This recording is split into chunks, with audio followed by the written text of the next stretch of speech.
वापसी की ऐसी तैयारी देखकर रबाडा का सिंहासन हिल गया।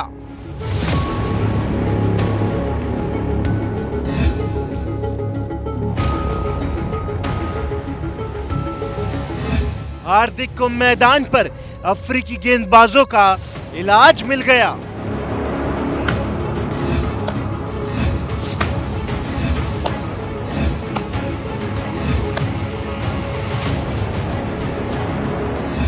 नेट्स पर पांड्या के बड़े बड़े शॉट्स देखकर विराट का चेहरा खिल गया।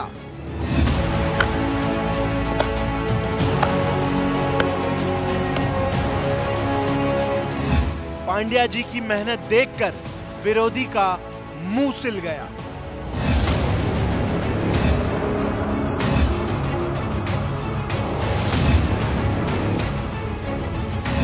हार्दिक की फिर हेराफेरी।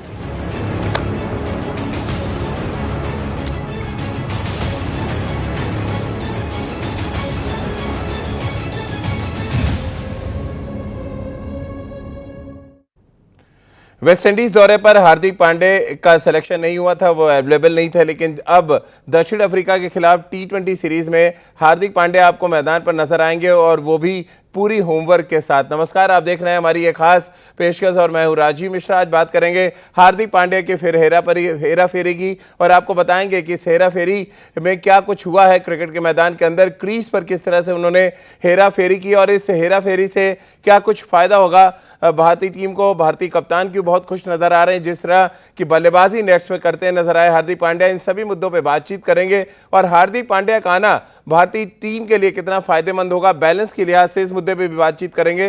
राजकुमार शर्मा जी हमारे साथ स्टूडियो में हैं और रितेंद्र सोढी हमारे साथ जुड़ेंगे चंडीगढ़ से। इनसे हम चर्चा शुरू करें उससे पहले आपको एक रिपोर्ट दिखाते हैं जिसको देखकर आपको इस बात का सुकून मिलेगा कि हार्दिक पांड्या बहुत अच्छे निक में है, बहुत अच्छे फॉर्म में है, फिट हैं और मैदान पर हिट होने के लिए बेकरार भी।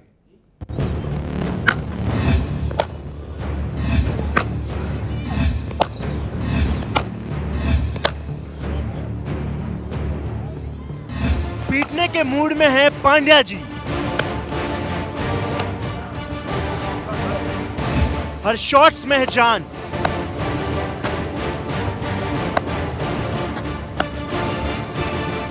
हेलीकॉप्टर से ही होगा अब नाम। ये हार्दिक का हॉलीडे होमवर्क है। वेस्टइंडीज सीरीज से मिले आराम के बीच चीकू के चुलबुल ने वो सब किया जो अब प्रोटियाज टीम की हालत खराब कर देगा। सिर्फ नेट में बैट ही नहीं चला, मौका मिला तो जिम में चुलबुल ने वो हर काम किया जो उनकी बाजुओं में वो ताकत भरेगा जिसकी बदौलत गेंद सिर्फ बाउंड्री पार ही नजर आएगी। तभी तो देखिए पांड्या जी का मूड बता रहा है कि इस बार उनकी पिटाई में कोई कमी नहीं रहने वाली है।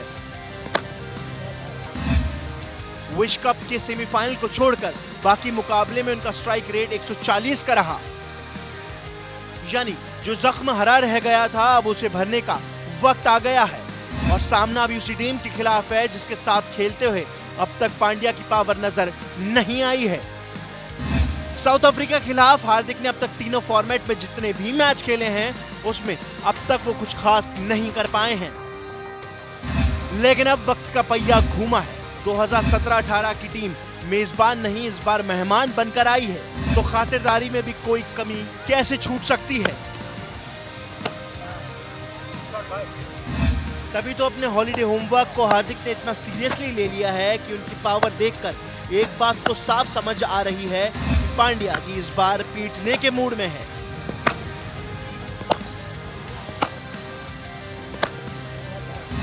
इंडिया न्यूज के लिए राहुल कादियान की रिपोर्ट।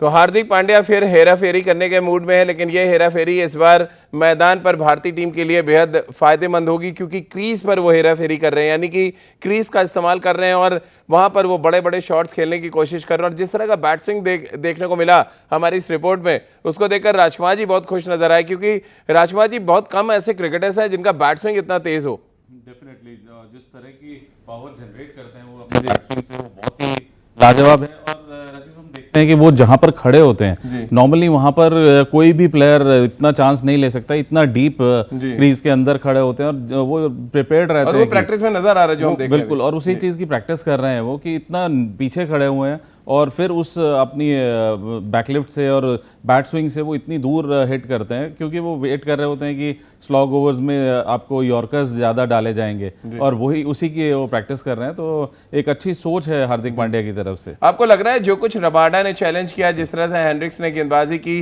उन सभी के लिए भी तैयारी उन्होंने कर ली? क्योंकि ब्लॉक होल्स में जिस तरह आप राजकुमार जी कह रहे हैं उसकी तैयारी तो है ही है, जिस तरह की वो फिटनेस और फॉर्म के साथ लौट रहे हैं उससे विराट बहुत खुश होंगे क्योंकि एक बड़ा ऑप्शन देते हैं वो टीम को।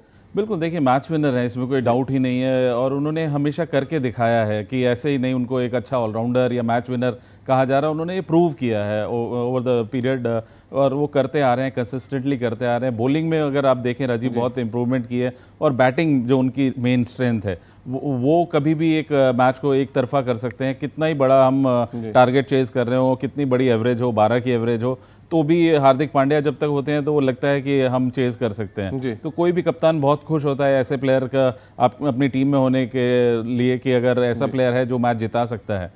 बिल्कुल, और रितेंद्र वर्ल्ड कप के बाद वापसी कर रहे हैं हार्दिक पांड्या टीम में और 15 तारीख धर्मशाला वो जगह होगी जहां पर T20 सीरीज का पहला मैच खेला जाएगा।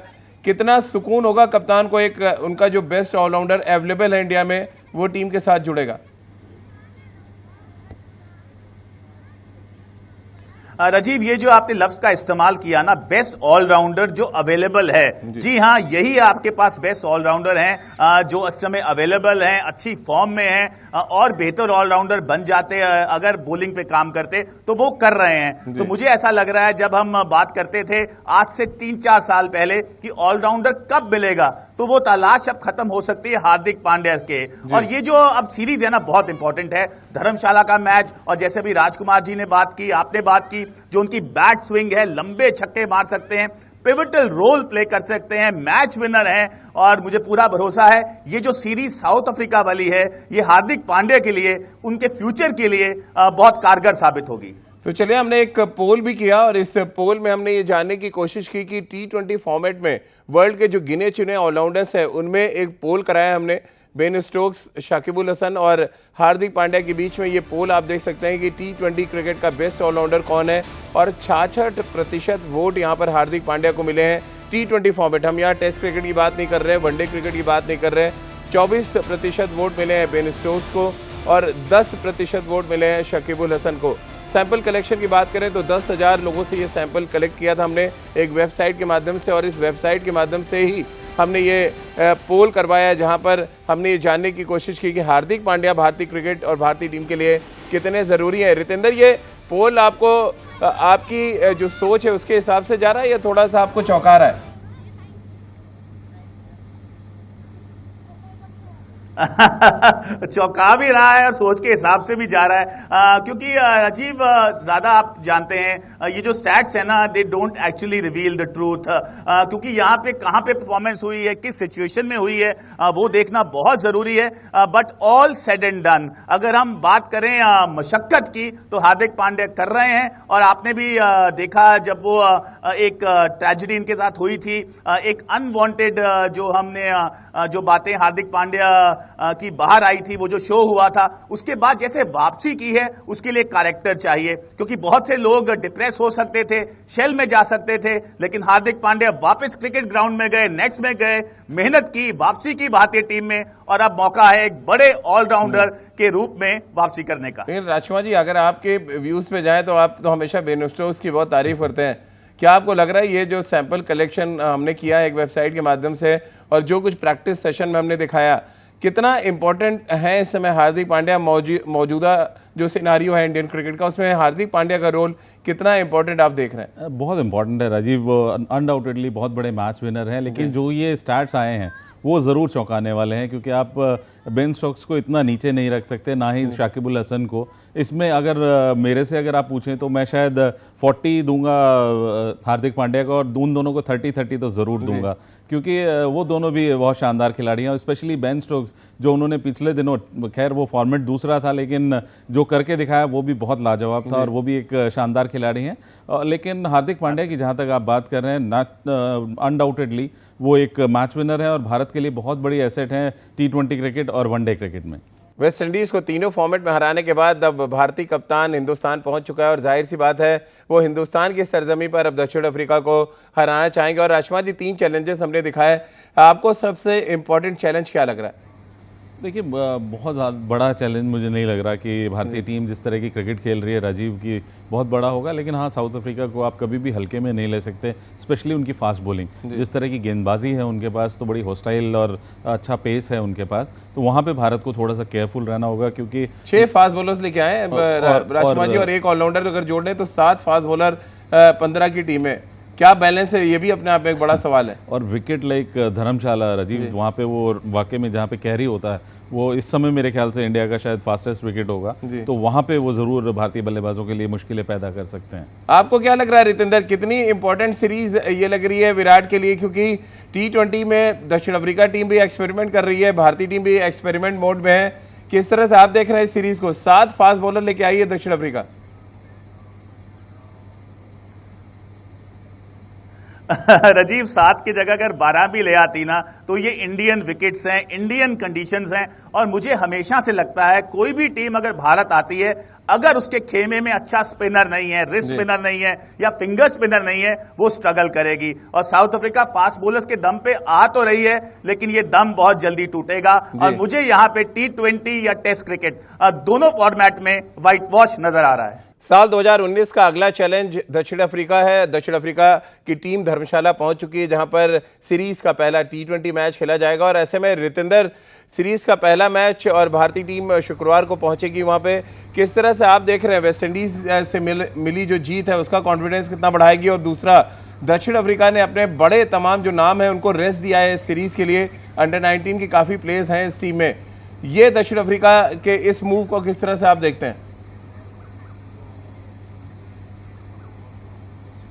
नहीं, मुझे लगता है ये मूव बिल्कुल भी बेहतर नहीं है, क्योंकि आप जानते हैं आप इंडियन कंडीशंस में जा रहे हैं, आप विराट कोहली की उस टीम के साथ खेल रहे हैं जो इस समय चैंपियन टीम है, वर्ल्ड कप में अच्छा खेली, उसके बाद वेस्ट इंडीज में जाके रौंदा, और आप अंडर 19 के लड़के भेज रहे हैं, तो that is something which has to be really thought for. But जो आप इस मैच की बात कर रहे हैं, मुझे राजीव ये लग रहा है आसान सी जीत मिलने वाली है। और विराट कोहली, जो आपने घड़ी की बात की ना, ये एग्जांपल बहुत जबरदस्त है। विकेट्स वैसी रहेंगी और रिजल्ट भी सेम रहेगा। होम कंडीशन में भारतीय टीम रौंदेगी साउथ अफ्रीका को। राशिमा जी, मैक्रम नहीं है इस टीम में, फाफ डु प्लेसिस नहीं है, लुंगी नगरी नहीं है, जीन पॉल डेवनी नहीं है, ये सारे नाम मिसिंग। और ऐसा लग रहा है ये दक्षिण अफ्रीका की मेन टीम नहीं, दरअसल दक्षिण अफ्रीका की ए टीम आई हुई है। ये कहीं आपको लग रहा है भारतीय टीम के सामने ठहरती नजर आएगी? क्योंकि भारत ने बॉलिंग में तो जरूर एक्सपेरिमेंट्स किए हैं, जो फास्ट बॉलिंग डिपार्टमेंट है खासतौर से, लेकिन बैटिंग तो अभी बहुत स्ट्रांग है भारतीय टीम की। नहीं, मुझे भी लगता है कि वन साइडेड मुकाबला होने वाला है, लेकिन जैसा सोचा जाता है राजीव की T20 क्रिकेट यंगस्टर्स का खेल है, तो as it is South Africa बहुत अच्छी क्रिकेट नहीं खेल रही थी। वर्ल्ड कप में उनका जो हाल हुआ है वो सबके सामने ही है। तो एक थॉट होता है कि अगर आपने हारना है तो यंगस्टर्स के साथ इन्वेस्ट कीजिए, कि कम से कम अगर वो हारेंगे तो उससे सीखेंगे और आगे जाके वो इम्प्रूव करेंगे। तो मुझे लगता है कि वही एक आइडिया है साउथ अफ्रीकन सेलेक्टर्स के दिमाग में, कि जब हम इतना बुरा प्रदर्शन हमारा वर्ल्ड कप में रहा है, तो उसके बाद अब हमें यंगस्टर्स की तरफ देखना चाहिए, एक टीम बिल्डिंग की तरफ देखना चाहिए, कि अगर हम यंगस्टर्स के साथ हारेंगे तो at least they will get some experience. चलिए, बहुत बहुत शुक्रिया राजमा जी आपका भी, और रितेंद्र आपका भी बहुत बहुत शुक्रिया हमारे साथ जुड़ने के लिए। तो हमारी इस खास पेशकश में फिलहाल इतना ही।